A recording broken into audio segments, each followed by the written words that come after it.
Ano ang sinasabi ng Islam tungkol kay Jesus, alayhis salam? Si Jesus, alayhis salam, ay isa sa pinakadakilang sugo. Binibigyang diin ng Quran na si Jesus, alayhis salam, ay isa sa pinakadakilang sugo, na siya ay isa sa mga binigyan ng mataas na pagpapahalaga, at ang kanyang ina, na si Maria, ay isang malinis, banal at matapat na birhen na lubos na inialay ang kanyang sarili sa pagsamba sa Allah.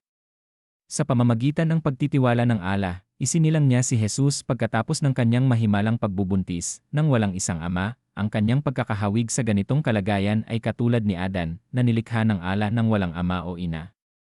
Sinasabi sa Quran, 3:59, na, ang halimbawa ni Jesus sa paningin ng Allah, ay katulad ng kay Adan, nilikha siya ng Allah mula sa alabok, at sinabi niya sa kanya, maging, at siya ay naging. Ang isang Muslim ay dapat maniwala sa kanyang mga himala.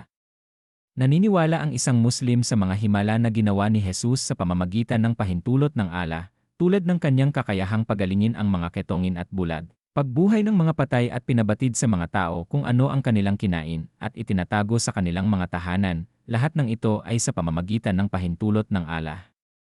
Sa katunayan, ay binigyan siya ng Allah ng kakayahang magsagawa ng gayong mga himala upang patunayan na siya ay isang tunay na propeta na dumating na may isang banal na mensahe mula sa kanya.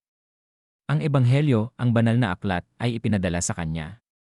Binibigyang diin ng Quran na ang makapangyarihang Allah ay nagpadala sa kanya ng isa sa kanyang pinakadakilang libro, ang Ebanghelyo, Al-Injil, bilang isang liwanag, habag, at gabay sa mga tao. Nakasulat rin dito na ang orihinal na mga salita ng banal na libro ay sumailalim sa malaking pagbabago, kung saan nabaluktot ito sa maraming aspeto.